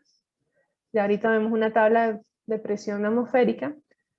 Lo otro es restarle la presión de vapor. Si mi fluido es agua potable a temperatura ambiente, no vamos a tener tanto problema con esto. Pero si estoy diseñando una estación de bombeo para calderas, esto ya es bastante delicado. Luego, vemos aquí la altura de succión. Esto es si mi instalación es con succión positiva o negativa. Y por acá, las pérdidas en tubería y accesorios de succión. Entonces, por eso hablábamos del filtro en Y, que si colocarlo o no. Porque si yo se lo coloco, entonces sí o sí voy a tener más pérdidas en el sistema y voy a bajar el NPCH disponible. Entonces, tengo que jugar con eso, o sea, si me conviene o no. Veamos cada variable. No es lo mismo una bomba en Bogotá que una bomba en Barranquilla. Una bomba en Bogotá va a tener la presión atmosférica menos favorable. Entonces, aquí tenemos que tener en cuenta bombas con NPCH requeridos más bajitos. Aquí, digamos, si lo vamos a Barranquilla, pues las bombas van a estar un poquito más sobradas en ese aspecto. Luego la otra variable es la presión de vapor. Les mencionaba, si tenemos temperatura ambiente, la presión de vapor, por ejemplo, 21 grados centígrados, la presión de vapor es nada, es 0.25 metros. Entonces no resta casi nada. Pero si tenemos fluidos calientes, entonces ya condensados o para caldera, muchas veces lo ponen como al límite, entonces terminan siendo como 85, 95 grados centígrados, así como a punto de evaporarse. Y ya entonces hablamos de una presión de vapor de 8 metros hasta 10 metros. Entonces como bueno, o sea, en el pH disponible se ve bastante perjudicado. Entonces yo me tengo que asegurar de ofrecerle en el pH requerido mínimo de la bomba más 0.5 metros. Yo tengo que encargarme de diseñar mi estación con un nivel adecuado o de pronto presurizar el tanque o ver o sea, hacer lo que tenga que hacer para garantizar eso. Si no, mi bomba está destinada a cavitar. Otra cosa a tener en cuenta con el NPCH es con el tema del cómo se comporta. Entonces, porque mi NPCH requerido no es igual en una bomba centrífuga que en una bomba axial. En las bombas centrífugas, el NPCH incrementa en el mismo sentido que el caudal. Pero en las bombas axiales, esto es variable. Puede estar alto, bajo, alto. Y yo tengo que tener en cuenta todo el rango. Porque muchas veces la gente se confía y dice como, listo, entonces mi NPCH requerido es tanto, 6 metros. Ok. Pero ¿y si mi tanque sube de nivel? Entonces mi tanque sube de nivel, baja el caudal, como vimos en la gráfica anterior, baja el caudal y entonces en el PCH en vez de bajar, sube. Yo tengo que revisar que mi estación de bombeo es capaz de suministrar el PCH disponible también en ese punto. ¿Listo? Y ahora nos vamos a los fenómenos hidráulicos. Entonces, esto es importante cuidarlo, todo lo que es vórtices y toma de aire. Aquí hablan de unas dimensiones recomendadas para la estación de bombeo. Entonces, estos son ejemplos con las bombas de turbina vertical, pero también pueden aplicar para bombas sumergibles, y eso, digamos, se puede extrapolar. Entonces, hablamos de unas distancias de B1, entonces sería la distancia hasta la pared. La distancia B2 medio sería esto, que es el ancho de la bomba. Y B3, que sería la distancia entre bombas. Entonces aquí dan recomendaciones en función del diámetro de la bomba. Entonces que si 1.1 diámetros hasta la pared, si es el ancho del pozo, más o menos 1.5 veces el diámetro de la bomba, y así. Y la distancia entre bombas, por ahí unos 10 diámetros. Perdón, 3. Esta tabla se las dejo a ustedes con las memorias de la charla, para que tengan en cuenta. Esas son para bombas de tipo succión de tipo vertical, y entonces está el estándar de vara, cuántos son los valores recomendados, y cuánto también, por ejemplo, recomienda el Instituto Hidráulico de Japón y cosas así. Ahora veamos los tipos de vórtices. Hablamos de vórtices inofensivos, por ejemplo, cuando son estos, que son tipos hoyuelos, que las corrientes forman como ese hoyito en la superficie, pero no ingresa aire en la bomba. Entonces este es como el más sano. Si ya la corriente es muy alta, entonces puede formar vórtices intermitentes que de vez en cuando ingresan aire a la bomba. Entonces eso ya empieza la bomba a presentar inestabilidad. Luego, si ya es continuo, empieza a ser más grave porque ya hablamos de cavitación en la bomba, entonces empieza a restar capacidad en el equipo de bombeo, ya hay desbalanceo, puede presentarse ruido incluso, entonces hay que tener mucho cuidado.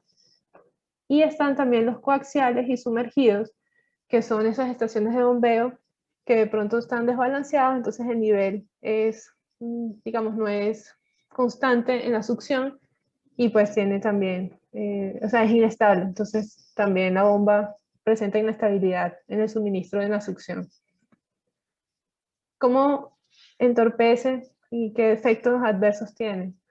Cuando tengo entrada de aire, la bomba, la capacidad decrece, eso sí o sí. Y lo otro es que se presenta cavitación. Recordemos que el fenómeno de cavitación es delicadísimo porque entonces la bomba no está diseñada para bombear aire, o sea, está diseñada para trabajar con fluidos, y una cavitación puede presentar un desgaste muy alto dentro de la bomba. Y o sea, eso literalmente se la va comiendo, o sea, es como mordiscos dentro de la bomba que ya eventualmente la hacen perder su vida útil. Luego tenemos flujos arremolinados. Se dice que cuando llegan en la misma dirección del fluido, la cabeza se ve disminuida. Entonces, ahí dicen como, bueno, no me está entregando lo que yo esperaba, etcétera, y puede ser por esto. Y lo otro es, si van en la dirección opuesta a la succión de la bomba, la cabeza se ve aumentada y la bomba se sobrecarga. Entonces, ninguno de los dos casos conviene. Ahí tenemos que cuidar que la bomba funcione adecuadamente. Otros efectos mecánicos adversos. Ya hablamos de que entra aire o los vórtices, entonces todo eso es una inestabilidad en el diseño de la bomba. Entonces yo me preocupo tanto o sea, para diseñar un impulsor balanceado, lo probamos en laboratorio, todo el diseño, se hace la soldadura adecuada, para que cuando en el momento que está operando, entonces mi agua no llega adecuadamente, sino que hace también un movimiento desbalanceado. Eso eventualmente, primero, se presenta ruido, vibración y desgaste de bujes, erosión también del álave, también incluso del eje, porque también el eje de la bomba empieza, o sea, si se desgasta el impulsor, o sea, se desbalancea el impulsor, también el eje tiene un movimiento que no es natural. Entonces, esto realmente internamente en la bomba es muy malo. ¿Y cómo podemos evitar estos fenómenos? Podemos recurrir al uso de baffles o también desde la obra civil. Entonces, cuando hablamos de baffles, podemos colocar, si la bomba quedó muy alejada de la pared, entonces hay un baffle que podemos colocar, que es una pared, y ya con esto evitamos esa formación de remolinos y vórtices. Otra opción es colocar una pared, pero ya en la parte inferior. Entonces también esto es, digamos, si la pared está, digamos, no quedó en la medida adecuada. Lo otro es una combinación, que dicen que esta es la mejor combinación, que sería como una L, y esto es para buscar esa, digamos, como evitar esa formación de vórtices y de remolinos y de toma de aire. Lo otro es, si ya queda muy alejado del fondo, colocar esta cruz. Entonces también nos ayuda a evitar esos remolinos.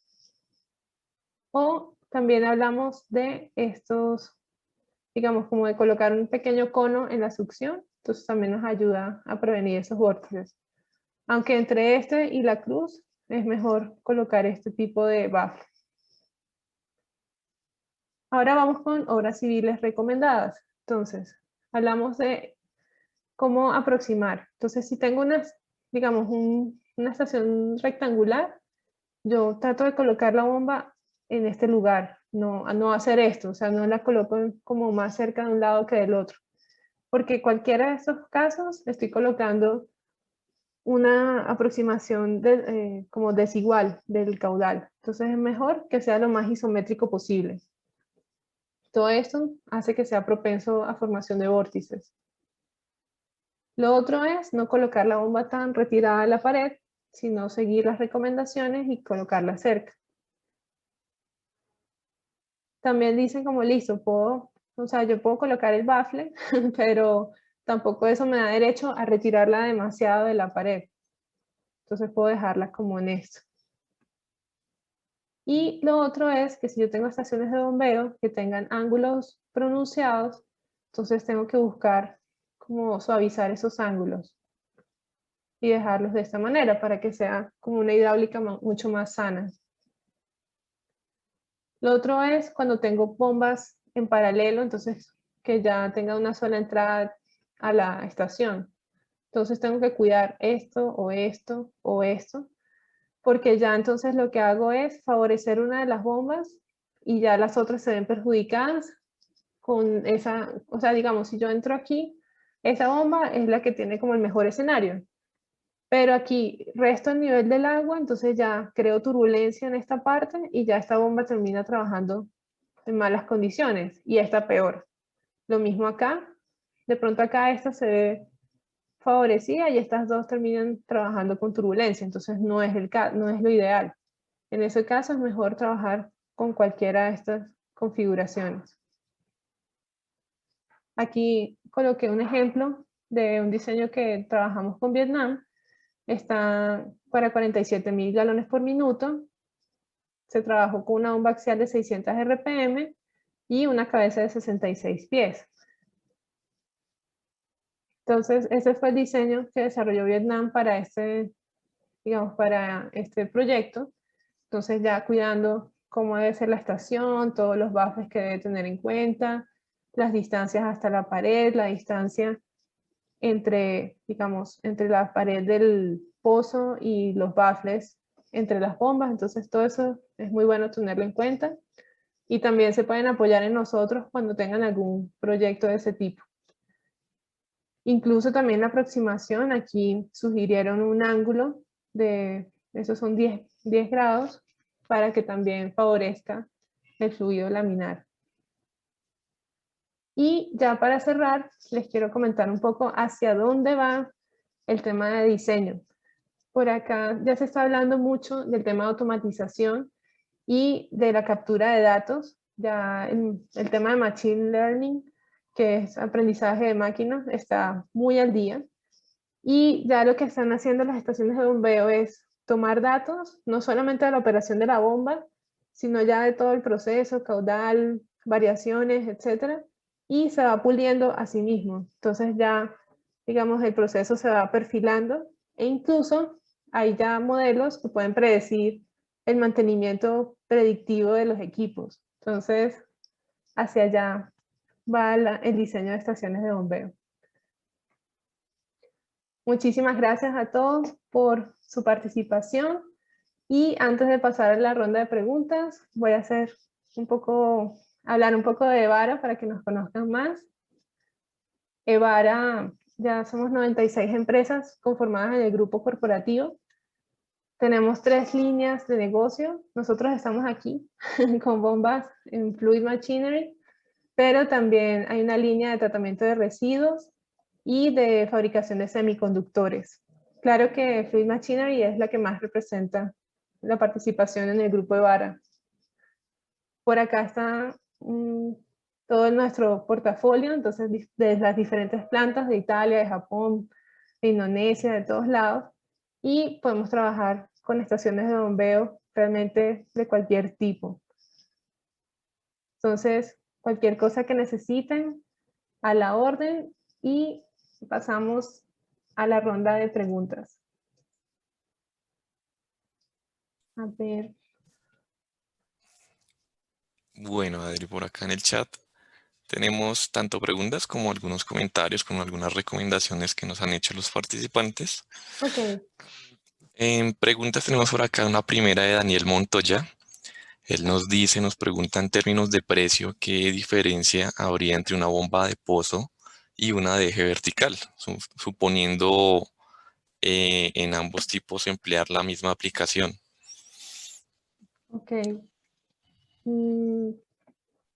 Bueno, ahí está un tema de inversión, porque es que las bombas verticales, de pronto la bomba es más costosa que la bomba de pozo.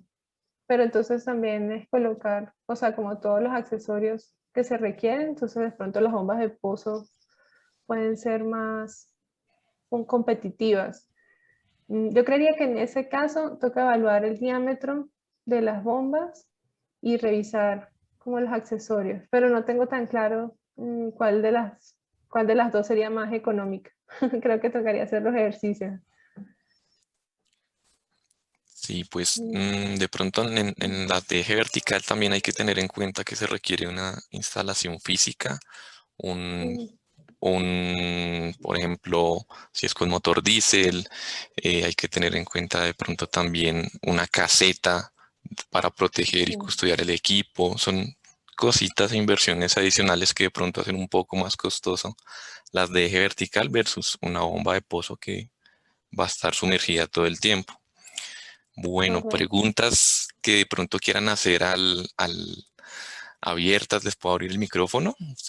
Ustedes me dirán, pueden levantar la mano, comentarios que quieran hacernos.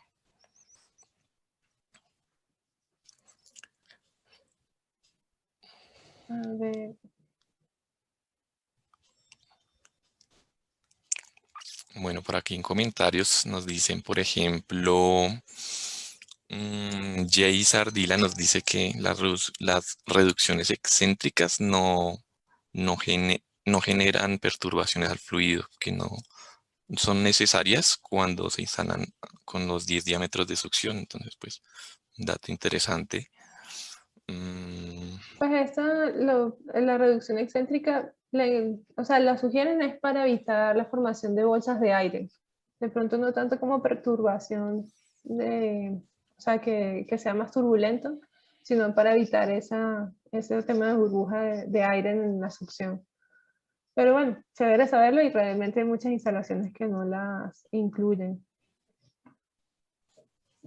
si Sí. alguna pregunta, están muy tímidos hoy, no sé. Ah, bueno, por aquí Carolina nos pregunta que si contamos con bombas con trituradores. Con bombas de trituradores para caudales pequeños, podemos revisarlos. De pronto no en inventario, pero para algún proyecto sí lo podemos revisar. Por acá nos hacen la observación de que en el RAS la tubería de succión las diseña entre .90 y 1.5. Muchas gracias por este dato. Entonces también se pueden hacer los ajustes para, como, eso ya sería bastante, o sea, más conservador y nos darían diámetros de succión más elevados a los que revisamos en el webinar.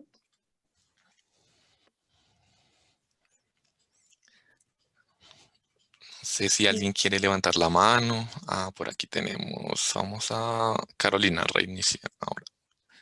Adelante, Carolina, te estoy iniciando el audio.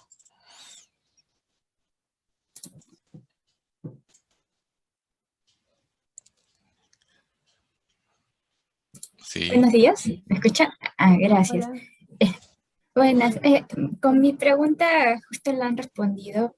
Quisiera saber con estas bombas que mencionó que tienen triturador de pequeña potencia, creo que mencionó, ¿Qué familia o cómo se trabajaría? Porque justo tengo hay un requerimiento y quisiera saber si hay alguna familia como para ir buscando o que o tendría que mandar un correo a mis contactos de fábrica y ustedes para que ellos hagan la selección. ¿Cuál es el proceso? Ok, Ok, si quieres te confirmo, la familia de las bombas sumergibles que manejamos con cortador viene en la familia DL.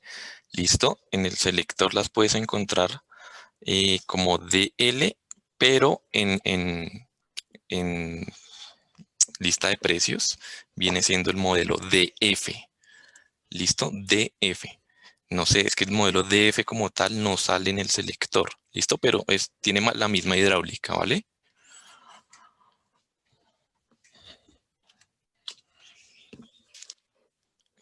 Bueno, sí. por acá tenemos a Carlos. Estoy abriendo el micrófono. Adelante, Carlos.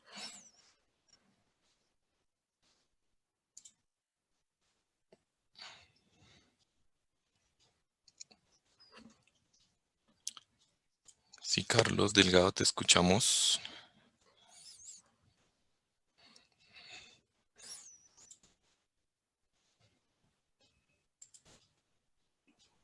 ¿Ahí me escuchan, por favor? Sí, Ahí señor. sí. Bueno, muy buenos días.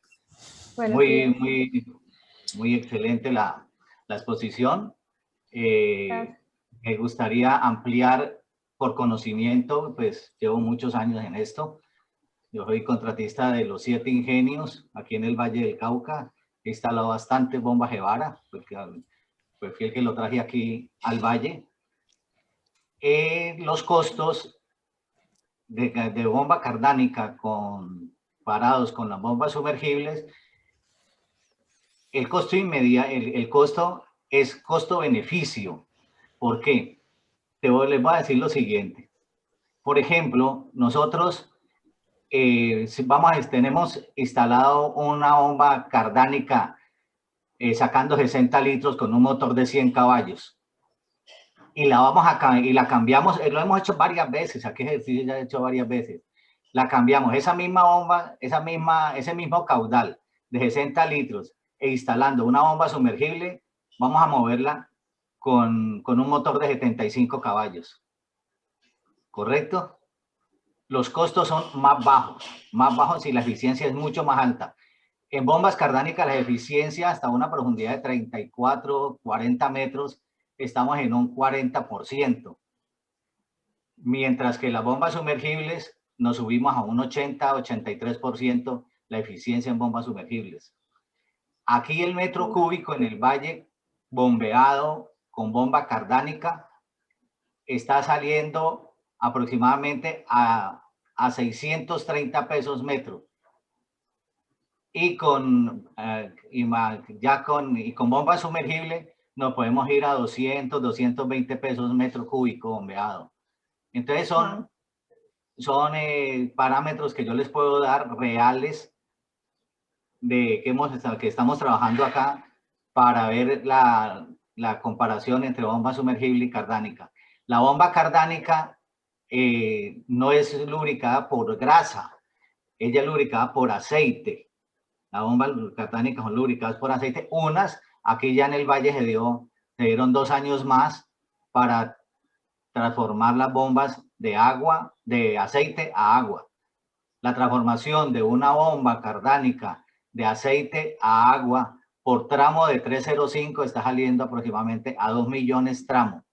Entonces, lo que también ha conllevado a que se hagan, digamos, bombas sumergibles que están a 60 metros, 20 columnas, me valen 40 millones y voy a seguir con la misma eficiencia tan baja. Entonces, han decidido cambiar a bombas sumergibles y de la bomba sumergible me queda sirviendo la tubería de impulsión, de aducción, me queda sirviendo. Entonces, es un cambio muy eficiente, muy económico para la persona que lo hace y ha dado unos resultados espectaculares. Ok, excelente, Carlos. Muchísimas gracias por ese aporte. Bastante ilustrativo ese, y realmente muy, o sea, el desempeño es muy beneficioso. Correcto, sí. Sí. También te quería hacer una acotación. Cuando yo diseño acá las estaciones de bombeo, que son grandes caudales, siempre manejamos diámetro de impulsión, el diámetro de succión 2 pulgadas mayor que el de la impulsión, ¿sí? Siempre como norma debe ser 2 pulgadas como mínimo mayor el de la succión que el de la impulsión. Y así manejamos las velocidades que tú nos dijiste. Ok, pues eso sí, es como de pronto en la práctica, que dicen como, Sí, listo, por lo menos 2 pulgadas más, si la bomba tiene succión de 8, le asignamos 10 y cosas así. correcto. Pero de pronto sí es bueno que pues, adicionalmente puedan revisar ese cálculo, de pronto para asegurarse que no esté por encima del valor máximo de diseño sugerido. Pues como para no tener como velocidades tan altas en la succión. Pero sí, también Sí. es válido. Es que en esto de estaciones de bombeo, del dicho al hecho hay mucho trecho.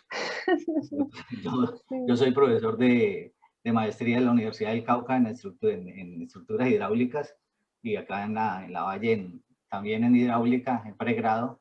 Y te cuento que yo soy un profesor muy práctico, porque yo lo que le traigo a los muchachos es lo de la calle, porque si yo me dejo llevar por los libros, les estoy diciendo a veces cosas que no son.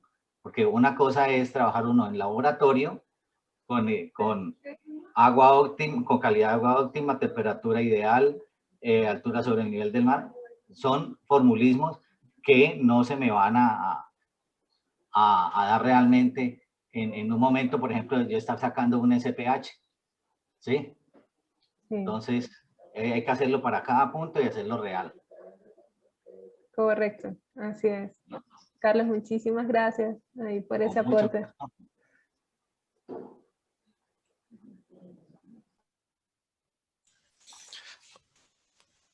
Bueno, no sé, ya son las 10:40 casi, Adri. No sé si alguien quiere hacer otra pregunta. Les abro el micrófono o damos por concluida la charla, tú me dirás.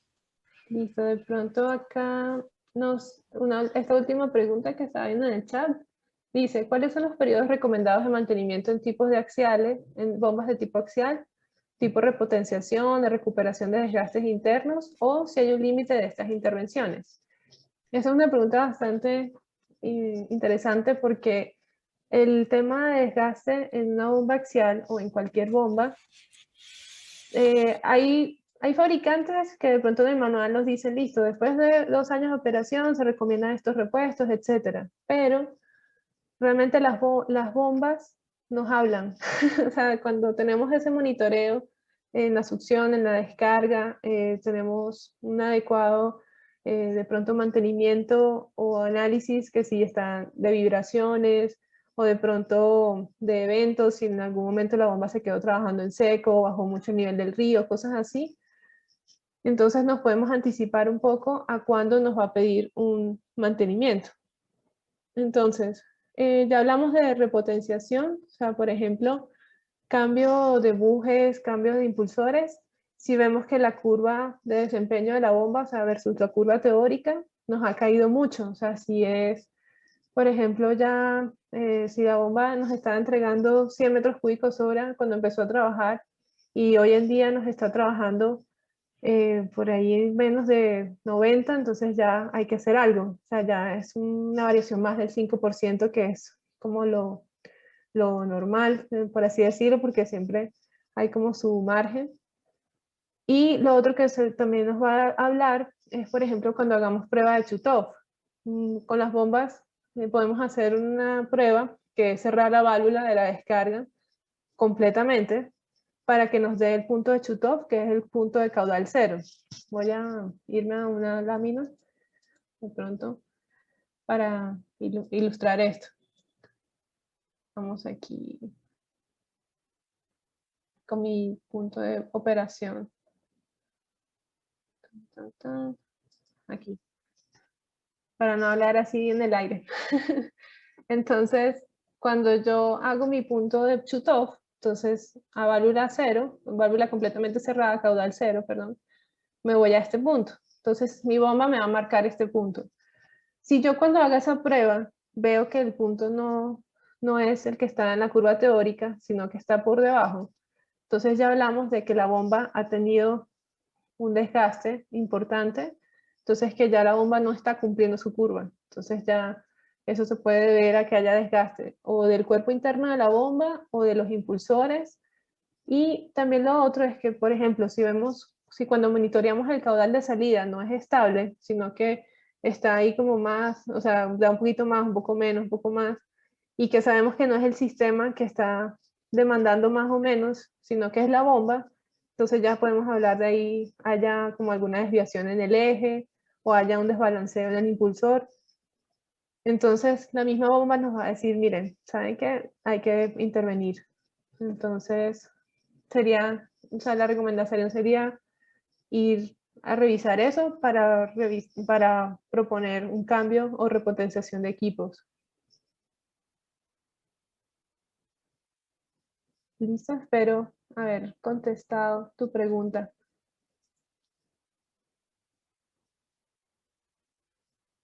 Entonces, listo, yo creo que ahí, si tienen alguna pregunta adicional. Bueno, si tienen de pronto preguntas adicionales, nos las pueden hacer llegar a los correos, al correo de ventas@evaracolombia.com. Se los vamos a dejar en el chat. Para los que hacen su pregunta sobre las memorias, sí se las vamos a compartir. Les vamos a enviar un link para que nos colaboren con una pequeña encuesta y a vuelta de correo les vamos a enviar las memorias. ¿Listo? Entonces, pues Adri, tú miras. Así es. Listo, yo creo que entonces, ya ahí ahora les dejamos el correo de contacto y bueno, a la orden, cualquier cosa que necesiten, si tienen alguna pregunta de la charla o de alguna aplicación con la que tenga dificultades, pues también ahí les podemos apoyar. De pronto si están trabajando en algún diseño y tienen como alguna duda que quieran resolver, pues estamos siempre a la orden. Listo, entonces por ahí Eddie les está dejando el correo de contacto y bueno, por acá nos avisan, nos cuentan y estamos siempre a la orden. Muchas gracias por su asistencia. Que pasen un buen día. A todos un buen día. Muchas gracias por participar. Ahí saludos a todos. Hay algunas caras conocidas.